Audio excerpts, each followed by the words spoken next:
Welcome to the masterclass on source analysis.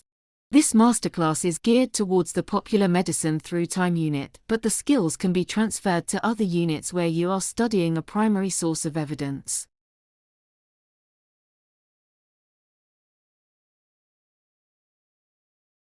Before we start, I want to address one common misconception. When I use the word source, I am referring to a source of primary evidence from the time period that you are studying. This is different to the interpretations you are also asked to study. An interpretation is an opinion given after the event, either by a historian or by an eyewitness who is reflecting back after the passage of time. The skills you use to analyze sources are similar, but not the same, and so it is important to keep reminding yourself of the distinction.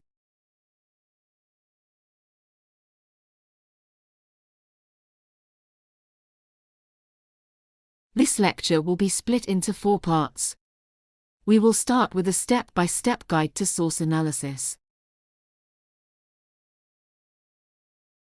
We will then do a close source analysis on a poster relating to the COVID-19 pandemic. We will then talk through how to construct a written response. We then review 3 model answers to see this put into practice, but also to study common pitfalls when writing a source analysis response. A common question stem is how useful is source X to a historian studying a topic? However, in order to approach this question in an analytical way, it is good to rephrase the question to how can a historian use the source to study the topic? Keep this in mind as I talk through the step-by-step guide.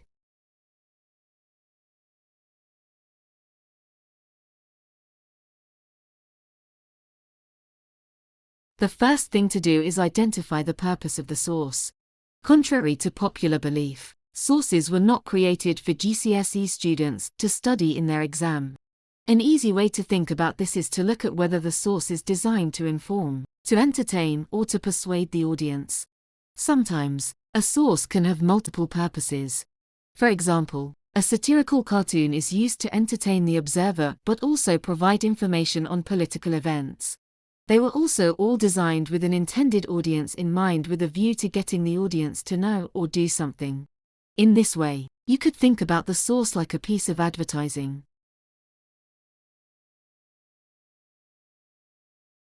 You then need to focus on an important part of the source. Let's take this very basic doodle of a house that I have drawn. The question could be, how useful is this doodle to understanding how humans live in 2023? The temptation, of course, is to say it is not useful at all. However, try to focus on something easy to discuss. For example, you could focus on the smoking chimney and use this to suggest that the house is warm and cozy inside.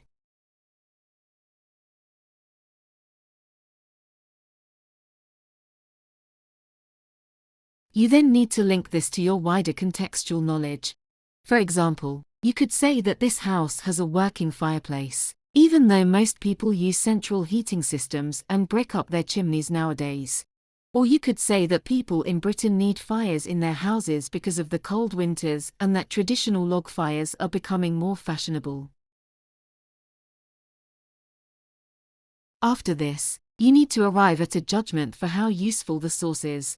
Try to see this as a continuum from highly disagree to highly agree with somewhat agree in the middle.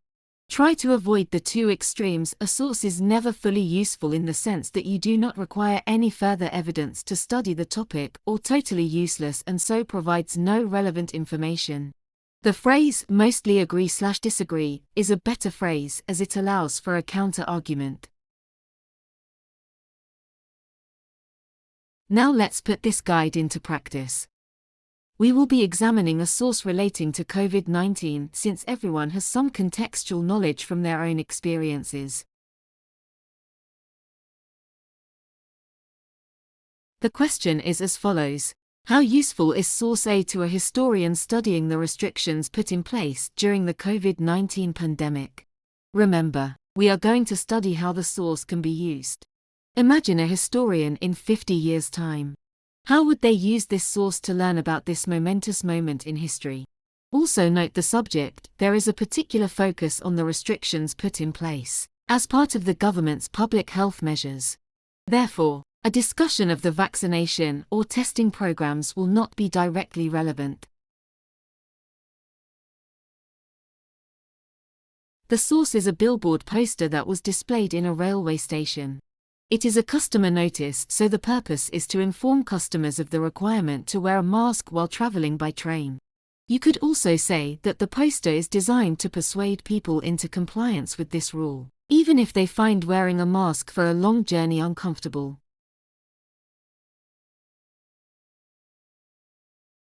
Let's focus on the center of the poster. It gives a simple message. You must wear a face covering, unless exempt.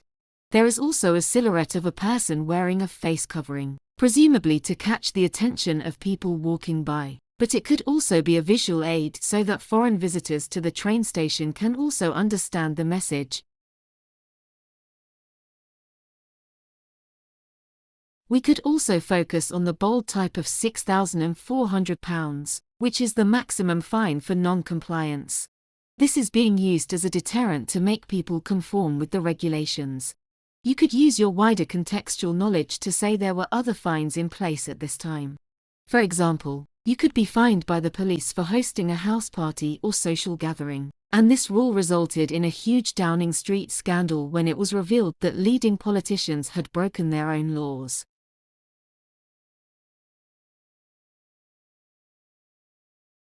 You could also study the provenance and link this to your contextual knowledge. For example, this poster was displayed in January 2021, during the second lockdown. At this point, the adverts about guidelines were less focused on the health risks, because everyone was already very aware of these. Instead, the government was worried that the public was becoming wary of the restrictions and so less likely to comply with regulations. Therefore, the focus became more on the financial penalties that acted as deterrents.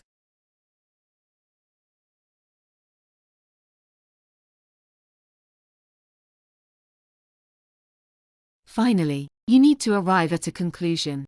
Here, you can use the information provided in the provenance to help you. This is a source by South Western Railway, a train company, so useful to understanding the restrictions placed on public transport. However, it is limited because it does not examine any of the other restrictions, such as the tier system that the government put in place during the winter of 2021 and how this caused confusion about what was and was not allowed in different regions of the country. Whatever you do, make sure your judgment matches with the rest of your analysis and does not contradict anything you've previously said. Don't suddenly announce that the source is useless to a historian if you've spent a paragraph explaining all the ways in which it can be used. Consistency is key to providing a good, substantiated judgment.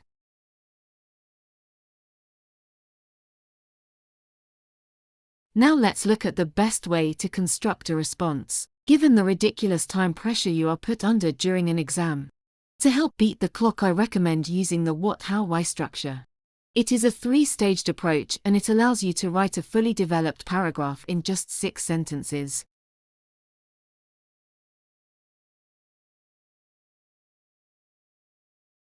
The most important sentence is your opening sentence.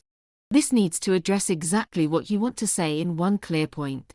In this case, what is the main purpose of the source? You could also use this sentence to already provide a judgment. What makes the source useful based on its purpose?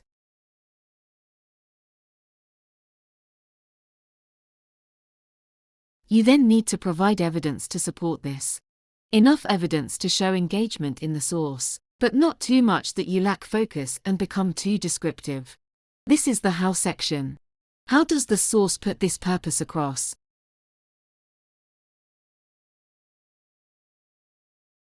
Finally, you come to the why. The most common mistake in GCSE responses is undeveloped paragraphs. You need to ensure that there are at least 3 sentences of reasoning to show that you fully understand the meaning and purpose of the source. Consider why the source is useful. Thread in your contextual knowledge to this discussion and use it to deepen your explanation. You could provide a judgment at the end or do this in a separate shorter conclusion. It will take practice and discipline to follow this approach, but once you have mastered it, your writing will become more succinct and analytical. You will also save time in your exam.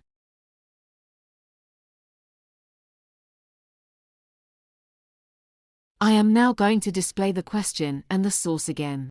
Pause the video and set a timer for 10 minutes to have a go at your own analysis. Remember to use what, how, why to focus your discussion. If you do not want to write your own response, then simply continue watching the video to move on to the review section where we will look at model answers.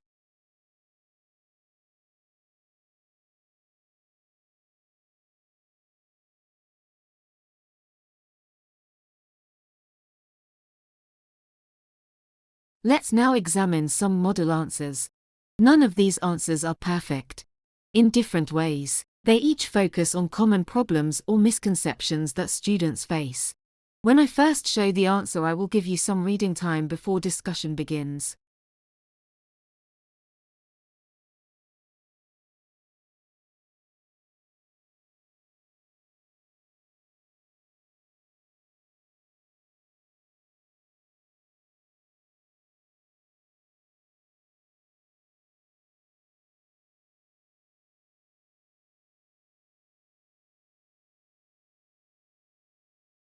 Firstly, even if a question does not have spelling, punctuation and grammar marks, avoid making simple errors like forgetting to use a capital letter for source and A or for COVID.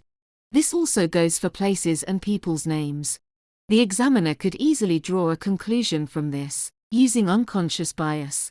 Many do not understand why Gen Z writes completely in lowercase.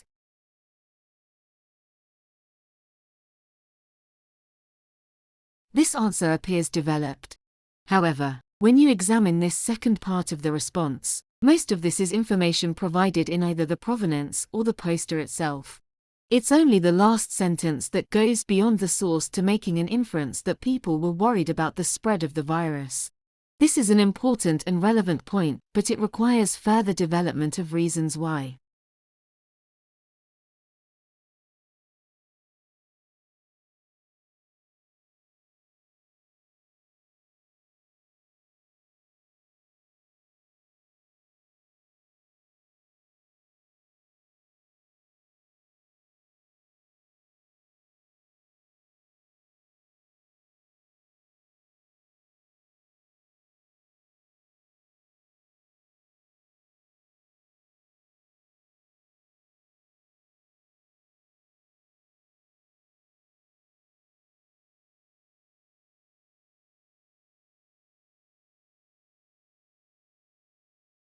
This response makes a common mistake in its first sentence.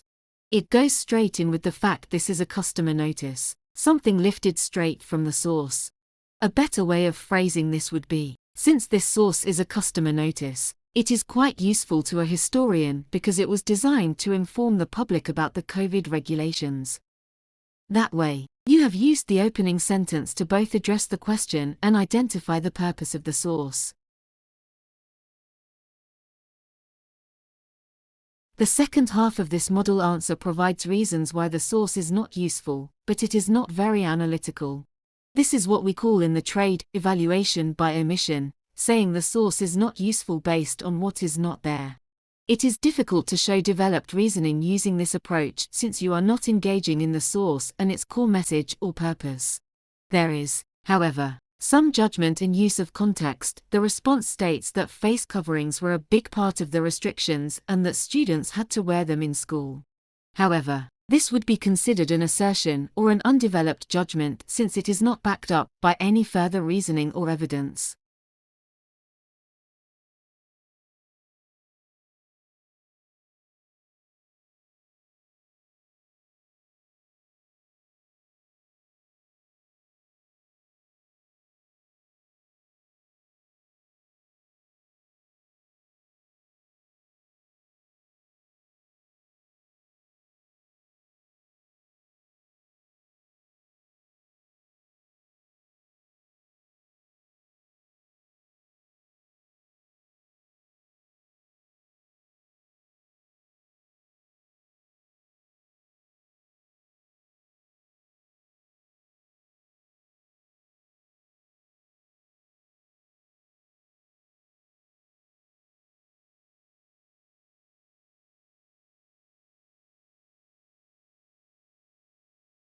On the whole, this is a more developed response.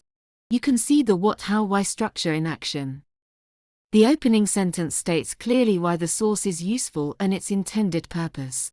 There could, however, be a judgment phrase, such as, "This source is quite useful," or "very useful," and this would set the scene for evaluation later. The two how sentences are clear and specific. In the second sentence, there is even a short inference that the penalty is used to make people aware of the consequences if they refuse to wear a mask.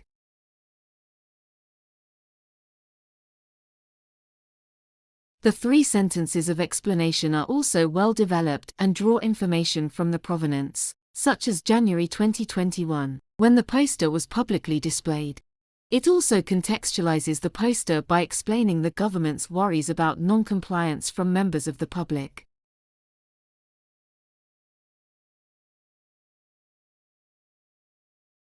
However, the final sentence strays from the focus of the question and does not show a judgment. It simply needs a tweak in the way the sentence is phrased in order to do both of these issues. However, this can be hard to do under exam conditions, which is why practice is so important.